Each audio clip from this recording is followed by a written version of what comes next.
good morning. Welcome back to BT. Now, as a community nutritionist, Susan Wehrle from the WRHA answers a lot of questions, and she's here to answer the most common questions when it comes to reading the nutrition labels. All right, so we're going to start exactly with the sizes, the portion sizes on there. Is what I'm seeing on the label what the Health Guide of Canada tells me I'm supposed to eat? Actually, no, it's not. And that's one of the first things to look at when you're reading a label is what is the label actually talking about? So if you look at the top of a label, and I think we can flip it up on the screen. Yeah, we got one here. There we go. So I'm looking at the top, I'm looking servings, okay? Right. So under the nutrition facts, where it says nutrition facts, it says per 125 milliliters. So that particular label is for only 125 milliliters. Right. Okay? So back to what we have on the table here. Let's just start with some common things that we eat. So cereal. Okay. A Canada's Food Guide serving is 30 grams. So this is 30 grams of cereal. That's it? That's the Canada's Food Guide portion.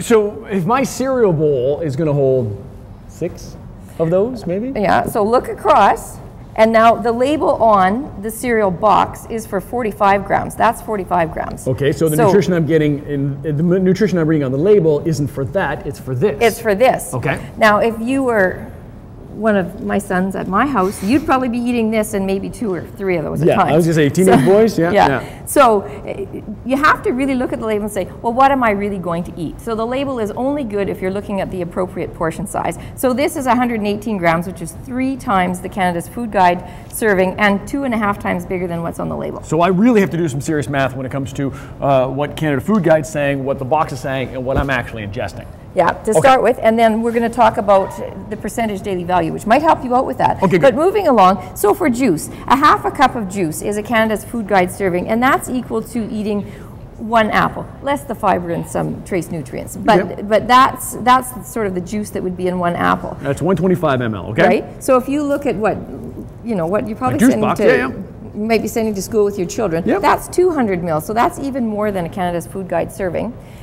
And then if you just go to the fridge at home, I guess everybody knows how much juice they would pour if they're just, thirsty. About that size? Yep. Okay, so the label on this box is for 1 cup. That's a cup. And that's twice Canada's Food Guide serving, and that would be equal to eating 2 apples. Okay. Now, if you were thirsty, hot summer day and I come in the house, and you say, I'll just have a glass of juice, you might fill up a milk glass, and it could be as much as 375 mils, which is 3 times Canada's Food Guide serving. So I'd have to say, by the time you're drinking this much juice, you should be having the fruit instead. So this is an appropriate size of juice, but then have some fruit, because then you have the fiber and all of the added benefits is there. And if I'm trying to figure out what I'm doing, then I might be way off when it comes to my portion sizes. Right. Okay. So I guess the take-home message for nutrition facts: how much are you going to eat? So is it what's on the label, or is it more? Now, what about the percentages? Can I go with that and say, okay, this one's going to give me 7% of my daily intake of fat and 9% of my daily intake of sodium?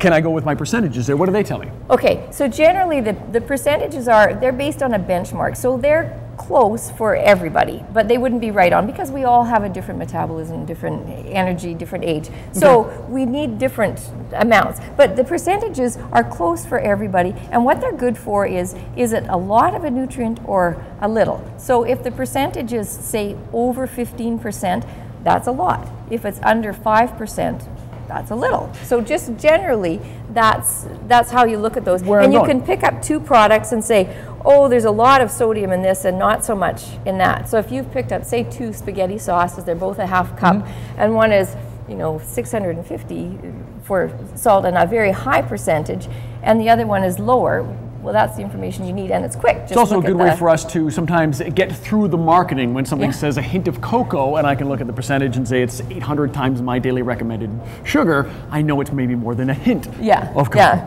Okay, so we're going to pause a bit, and when we come back, we're going to talk a little bit more about what happens when those numbers don't add up. If you're doing the math on the side of the box and you go, hey, 1 plus 0 is not 8, I'm going to explain exactly what that means when it comes to understanding the labels with the WRHA. Okay. Like this one right here. So